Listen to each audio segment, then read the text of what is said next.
جہل کا نشہ یا دنیا کی محبت کا نشہ، نشہ جہل اور نشہ حب دنیا. جس کو دنیا کی محبت اس کے اوپر غالب ہو جائے، اس کے دل میں جگہ بنا لے، تو پھر اس شخص سے برے کام ہونے شروع ہو جاتے ہیں، پھر شرم و حیا اس سے چلی جاتی ہے. نشہ جہل، معلومات نہیں ہے، علم نہیں رکھتا، جہالت ہی جہالت ہے، اور اپنی جہالت میں ہی مست ہے، میں ٹھیک ہوں. اس کو پھر کیا ہوتا ہے، وہ برے اور اچھے میں تمیز نہیں کر سکتا. تو ہمیں سیکھنا بھی ہے اور اچھی صحبت میں رہنا ہے. یہ دو پیغام بڑے ضروری آپ کو ان حوالے سے ملے. اللہ والوں کی صحبت میں بیٹھتے ہیں تو خدا یاد آتا ہے، بروں کی صحبت میں بیٹھے ہیں تو خدا بھول جاتا ہے. تو جب خدا بھول جائے گا تو پھر کیا ہوگا؟ گناہ ہی گناہ ہوگا، خرابی ہی خرابی ہوگی.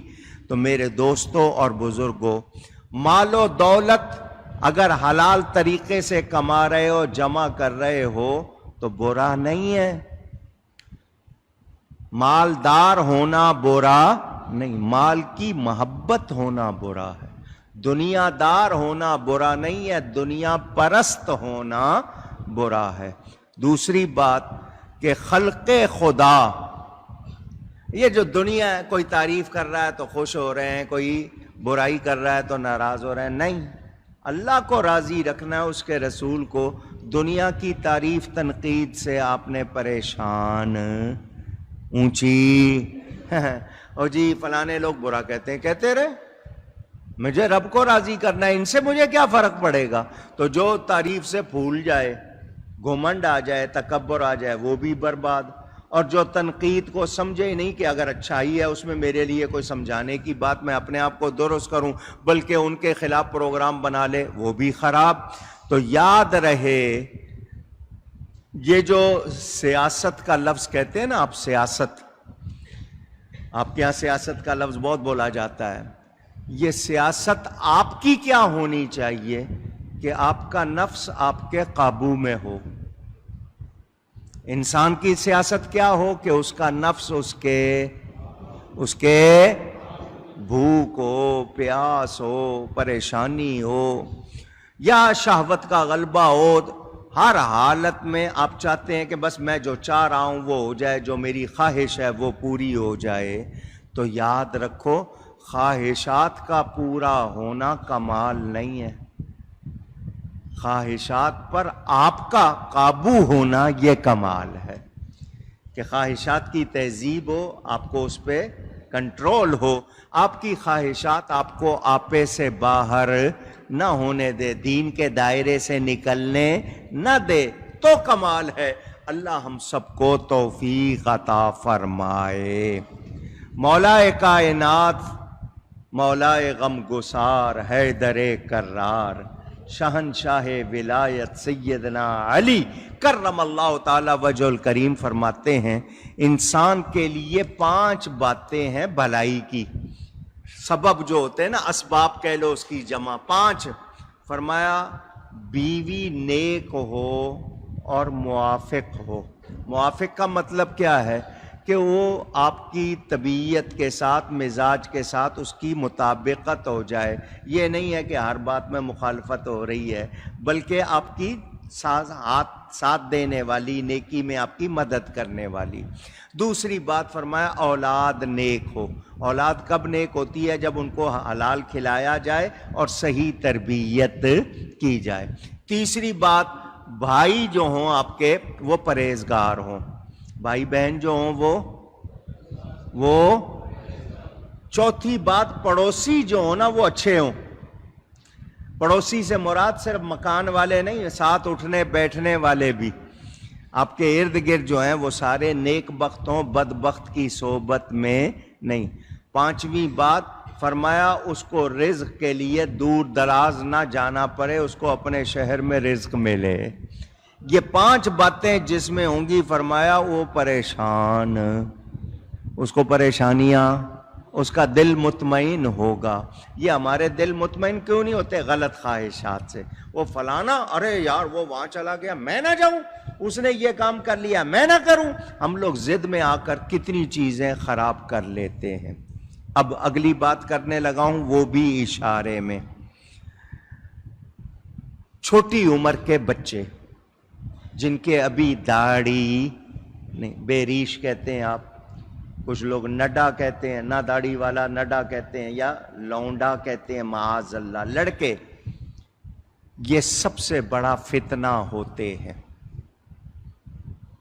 یہ سب سے بڑا، میں غلط نہیں کہہ رہا، یہ سب سے بڑا فتنہ. فتنے کا مطلب آزمائش. آپ اکیلے کسی بچے کے ساتھ ہو اور وہ آپ کا بچہ نہ ہو، آپ کا بھی ہو، لوگ بدگمانی کر سکتے ہیں یا نہیں کر سکتے؟ آپ کے بارے میں بری سوچ سکتے ہیں. دوسری بات، شیطان ہر انسان میں خون کے ساتھ دوڑ رہا ہے، وہ آپ کو گمراہ کرتا ہے. تو آپ نے تہمت یا بری بات سے بھی بچنا ہے. یہ جو لڑکا ہے اس سے عورت کی طرح نکاح ہو سکتا نہیں. اور پھر جو لوگ اس کے ساتھ برائی کرتے ہیں، سمجھ گئے برائی کا مطلب؟ وہ صرف وقتی طور پر ان کو شاید پتہ نہیں کوئی مزہ آتا ہوگا، لیکن ہزاروں بیماریوں اور ہزاروں ذلتوں کے سوا ان کو کچھ نہیں ملتا. ان کو تو سمجھدار جو ہیں ان کو چاہیے کہ وہ ایسے ماحول سے بھی بچیں جس میں گناہ کی طرف رغبت ہوتی ہو. اب آپ گانے بجانے میں جا رہے ہیں، مکس گیدرنگ میں جا رہے ہیں، لڑکیاں ہیں، انہوں نے ایسا لباس پہنا ہوا جس سے جسم نہیں چھپ رہا، لڑکے ہیں، آپ کو جناب بنے ٹھنے، تو آپ کا دھیان ادھر جائے برائی کی طرف. تو اسی لیے ہماری محفلیں بھی اب ایسے ہونے لگ گئیں. نہیں میلاد کی محفل میں بھی ہماری عورتیں یوں بن سور کے آتی ہیں جیسے فیشن شو ہوتا ہے. تو یہ غلط طریقے ہیں. ہمیں ان برائیوں سے بچنے کے لیے اپنی غلط عادتوں پر بھی توجہ دینی ہوگی. میرے دوستوں اور بزرگوں، اور اگر ہمیں کوئی سمجھائے، نیکی کا رستہ دکھائے، تو اس پہ ناراض نہیں ہونا، اس کا شکریہ ادا کریں. اس کا قوم نے کہا نا لوط علیہ السلام کو بستی سے نکالو، ہمارا بھی یہی نکالو اس کو، یہ آ گیا بڑا تبلیغ کرنے والا، یہ آ گیا بڑا نیکی سکھانے والا. ہمارا بھی یہی مزاج ہو گیا ہے. یہ دیکھو جی یہاں تبلیغ نہیں کرنا، یوں نہیں کرنا. تو اگر کوئی نیکی سکھا رہا ہے اور اچھے طریقے سے سکھا رہا ہے تو اس پہ ناراض نہیں ہونا. ہمارے ہاں اس چیز کا مزاج بن گیا. آخری آیت 19ویں پارے کی پڑھ رہا ہوں، انشاءاللہ مزید گفتگو آئندہ جمعے. یہ 19واں پارہ اس آیت پر آج پورا ہو رہا ہے. قُلِ الْحَمْدُ لِلَّهِ وَسَلَامٌ عَلَىٰ عِبَادِهِ الَّذِينَ اصْطَفَىٰ اللہ خیر عما یشرکون.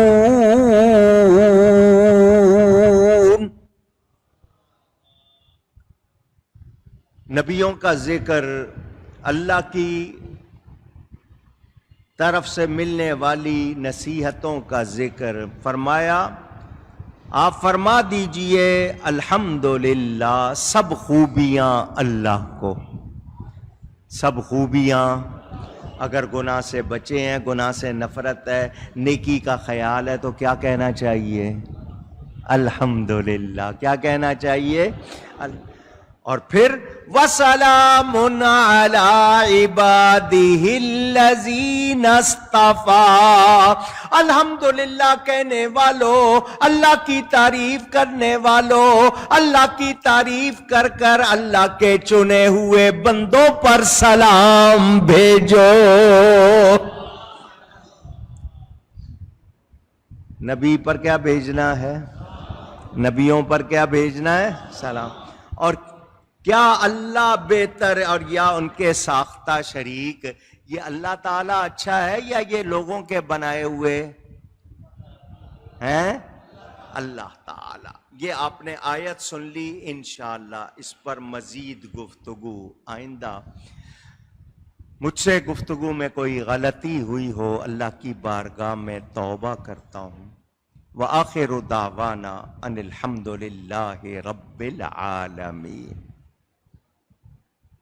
کراچی والو، اہل سنت و جماعت، جتنے سنی ہیں سب کو سلام. آپ نے شاندار ریلی نکال کر سنی ہونے کا حق ادا کیا ہے. ایک طرح سے نبی پاک صلی اللہ علیہ وسلم، نبی پاک کے صحابہ، نبی پاک کے اہل بیت رضوان اللہ علیہم اجمعین، ان کی شان میں، ان کی عظمت میں، ان کے مرتبے میں گستاخی کرنے والوں کو آپ نے پرامن احتجاج کر کے جواب دیا ہے کہ یہ شہر، یہ وطن مسلمانوں کا ہے. وہ نبی یا نبی پاک کے صحابہ اور اہل بیت کے خلاف کوئی بات برداشت کر سکتے نہیں. دنیا ہمارے ایمانی معاملات میں دخل دیتی ہے. یہ بلاسفیمی، لات و ناموس رسالت کا یہ قانون ختم کرو، ناموس صحابہ کا قانون ختم کرو. سنیوں نے نکل کے بتا دیا یہ قانون ختم نہیں ہوگا بلکہ اس پر عمل کیا جائے. اس پر عام طور پر جلوس ریلیاں ہوتی ہیں، لوگ فاصلے سے چلتے ہیں، جلسے ہوں تو کرسیاں بچھا کے زیادہ مجمع دکھایا جاتا ہے. تبت سینٹر سے لے کر 3 ہٹی تک راستے میں جگہ نہیں تھی، لوگ ہی لوگ تھے. اب وہ 10 لاکھ تھے، 15 لاکھ تھے، 12 لاکھ تھے، 6 لاکھ تھے، جتنے تھے نظر میں صرف سر ہی سر تھے جہاں تک نظر جا رہی تھی. اچھا، وہ کسی شخص کے لیے نہیں آئے تھے، کسی جماعت کے یعنی کسی ایک تنظیم کے لیے نہیں آئے تھے. وہ سب کے سب اللہ تعالیٰ کے نبی اور اللہ کے نبی کے صحابہ اور اہل بیت کے لیے آئے تھے. ان کا کیا کہنا تھا؟ نبی کا ہر صحابی محترم، نبی کے ہر صحابی کا ادب، نبی کے ہر صحابی کے لیے اچھی بات، اور نبی کے اہل بیت سے بہت محبت. وہ پاک، طیب و طاہر جس طرح بیان کیا جاتا ہے، تو ہم اللہ تعالی کے، اس کے قرآن کے، اس کے نبی کے اصحاب اور اہل بیت کے خلاف کوئی بات سہ سکتے نہیں. اس بات کے لیے اہل سنت نکلے تھے. ہر سنی جو گیا، جو شامل ہوا، جس نے تعاون کیا، اللہ سب کو اجر عطا فرمائے. گرمی تھی، 10 بجے سے لے کر 2 بجے تک پروگرام ہوا، 4 گھنٹے 5 گھنٹے. کچھ لوگ تو فجر سے ہی نکل آئے تھے. ماشاءاللہ آپ سب نے، جتنے بھی دنیا میں سن رہے ہیں، جو بھی اس میں شامل ہوا، سب کو سلام کرتا ہوں، سب کے لیے دعا. مگر کیا یہ ریلی نکال کے کام ہو گیا؟ پوچھ رہا ہوں. گورنمنٹ پہ تو کوئی اثر نہیں ہوا، وہ تو اسی طرح ڈھیٹ کی ڈھیٹ ہے. اس نے نہ ملاقاتیں کی، نہ فوج کی طرف سے کوئی نمائندہ، نہ عدلیہ کی طرف سے، نہ مرکزی حکومت، نہ صوبائی حکومت، بات تک نہیں کی. انہوں نے کوئی نوٹس نہیں لیا. اس کا مطلب یہ ہے کہ ان لوگوں کے بارے میں ہمیں یہ یقین کر لینا چاہیے کہ ان کی ایمانی حالت درست نہیں، یہ ملک میں سلامتی نہیں چاہتے. اور دوسرا شبہ کیا ہو رہا ہے، کہیں انہی کے ذریعے یہ کام نہ ہو رہا ہو. یہ جو فرقہ واریت ہے، کہیں یہی نہ کروا رہے ہوں اپنے کچھ مقصد پورے کرنے کے لیے. حالانکہ یہ سازش قادیانیوں کی ہے. ان پر چونکہ یلغار ہوئی تو انہوں نے کہا ان کو آپس میں لڑاؤ. تو قادیانی بھی ہیں، پھر غیر ہیں، یہود و نصارہ، ہنود و مجوس، جتنی غیر مسلم دشمن طاقتیں ہیں، اور ان کے اعلی کار حکومت کے ارکان میں بھی قادیانی بھی گھسے ہوئے ہیں، دوسرے بھی. تو شیعوں کو نکال کے باہر بھیجا. کتنوں کو انہوں نے ابھی تک کوئی کاروائی نہیں کی. تو گورنمنٹ والے بھی سن لیں اور ہمارے تمام لوگ بھی کہ اگر مجرموں کو سزا نہیں دی گئی تو پھر نہ تمہاری حکومت رہے گی، نہ تمہارا اقتدار رہے گا، نہ تمہاری عزت رہے گی، نہ امن رہے گا، نہ یہاں کوئی بھلائی رہے گی۔ کیوں کہ جہاں مقدسات کے خلاف باتیں ہوں وہاں رحمتیں نہیں ہوتی ہیں، وہاں عذاب اترتا ہے۔ اور ابھی آپ نے آج کی پوری تفسیر میں جو بیان ہے وہ پورا سنا۔ ہم گھیراؤ جلاؤ فساد کرنے والے نہیں، پوری ریلی نکلی، کوئی معمولی سی بھی شکایت نہیں کہ کوئی پتا ہلا ہو، کوئی گملہ ٹوٹا ہو، کسی کو کسی نے مارا ہو، کوئی ایسی شکایت نہیں، کوئی پتھر پھینکا ہو، کوئی بھی۔ الحمدللہ پر امن ہوئی، اللہ تعالیٰ کی مہربانی، اس کا شکر کہ بھرپور پر امن مظاہرہ ہوا۔ مگر اس کے بعد اب کیا ہے، سوشل میڈیا پہ کسی مفتی کے خلاف، کسی عالم کے خلاف، کہ لوگوں کا ذہن بگاڑا جائے، ان کی قوت کو توڑا جائے۔ تو سنیوں، آپ نے یاد رکھنا ہے اور یہ چیز بھولنی نہیں ہے، یہ ایک ریلی تھی، ہمیں 10 نکالنی پڑے اسی طرح کی تو نکالیں گے انشاءاللہ۔ اور ہمیں اگر ضرورت پڑی دھرنا دینے کی تو دھرنا دیں گے۔ کیوں کہ اگر صحابہ کی عزت نہیں ہوگی، اہل بیت کی عزت نہیں ہوگی تو ہماری عزت ہو سکتی نہیں، ہماری بھلائی ہو سکتی نہیں۔ تو حکمرانوں کو فوراً نوٹس لینا چاہیے اور عدلیہ کو چاہیے کہ ایک ہی بار اس کا ایسا راستہ روک دیں کہ دوبارہ پھر ایسی گستاخی بے ادبی نہ ہو سکے۔ کھلے عام صحابہ کے خلاف بولا جا رہا ہے، اہل بیت کے خلاف بولا جا رہا ہے، تو جو لوگ صحابہ کو برا کہہ رہے ہیں، اگر ہم نے جواباً ان کو برا کہہ کے اور ان کو ننگا کرنا شروع کیا تو بولو پھر لڑائی شروع ہوگی یا نہیں ہوگی؟ تو ہم نے حکومت سے مطالبہ کیا ہے، پر امن مظاہرہ کر کے حکومت سے کہا ہے کہ وہ کارروائی کرے۔ اگر حکومت نے اسی طرح جانبداری رکھی، عدل و انصاف کے تقاضے پورے نہیں کیے، تو پھر ہم یہ دعا بھی کریں گے کہ یا اللہ اس حکومت کو ختم کر دے، ان کے اقتدار کو ختم کر دے، ان کی تمام پالیسیاں ناکام بنا دے، اور پھر ہم خود بھی حکومت کے سامنے دیوار بنیں گے، کیونکہ یہ ایمان کا مسئلہ ہے۔ یہ کس کا مسئلہ ہے؟ اور ایمان کے معاملے میں ہم قرآن و سنت کے پابند ہیں، کسی اور کے پابند نہیں۔ تو قرآن اور سنت کی پابندی کرتے ہوئے ہم عزت صحابہ، عزت آل بیت کی بات کر رہے ہیں، کسی ایک صحابی کی بھی بے ادبی نہیں برداشت کریں گے، اہل بیت میں سے کسی ایک کی توہین برداشت۔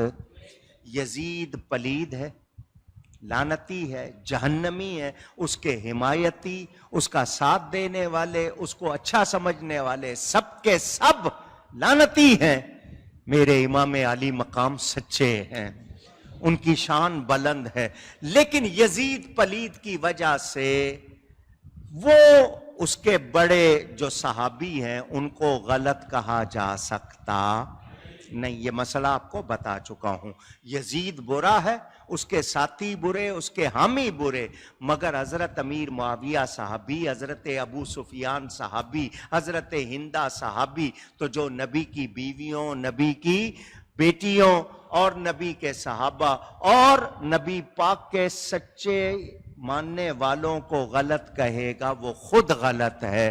کتنی یعنی ڈھٹائی کہ ہم نبی کی 3 بیٹیاں نہیں مانیں گے، 2 بیویوں کے خلاف باتیں کریں گے، اتنی جرأت اسلامی جمہوریہ پاکستان میں، اور اس پر کوئی کارروائی نہ ہونا، یہ حکومت کی ناکامی ہے۔ حکومت سیدھی ہو جائے، ہم یہ گستاخیاں برداشت نہیں کر سکتے، ہم بے غیرت نہیں ہیں، ہمیں جان دینی آتی ہے، مگر ہمیں نبی کی گستاخی، نبی کے پیاروں کی گستاخی کسی صورت منظور برداشت نہیں۔ ہمارا مطالبہ مجرموں کو سزا دو اور اس گستاخی بے ادبی کا دروازہ بند کرو، ایسا قانون اور ایسی صورت بناؤ کہ یہ ہو ہی نہ سکے، اور اگر کوئی کرے تو وہ بچے نہیں۔ اس پر فوج سے بھی، عدلیہ سے بھی، شریعت کورٹ سے بھی، اور رینجر سے بھی، اور حکومت سے بھی، صوبائی سے بھی، وفاق سے بھی مطالبہ فوراً کارروائی کریں قانونی. اور ہم پرامن لوگ ہیں، ہم آپ سے کہہ رہے ہیں نہیں کیا تو میں نے آپ کو بتایا کل مری میں جھگڑا ہوا، گلی گلی ہونے لگ جائے گا، اور پھر آپ سے روکا نہیں جائے گا کیونکہ یہ ایمان کا مسئلہ آ جائے گا، اور پھر حالات آپ کے قابو سے باہر ہو جائیں گے. اس ملک کا تاثر نہ بگاڑو. یہ ملک بے ادبیاں گستاخیاں کرنے کے لیے نہیں بنایا بلکہ شریعت و سنت پر عمل کے لیے بنایا ہے، معاشی خوشحالی کے لیے بنایا ہے، اور خوشحالی بے ادبی میں ہو سکتی نہیں. بس ہمارا یہی مطالبہ ہے. اللہ تعالی اہل سنت کو اکٹھا رکھے، متحد رکھے، اور ہم سب کو ناموس صحابہ، ناموس اہل بیت کا سپاہی رکھے.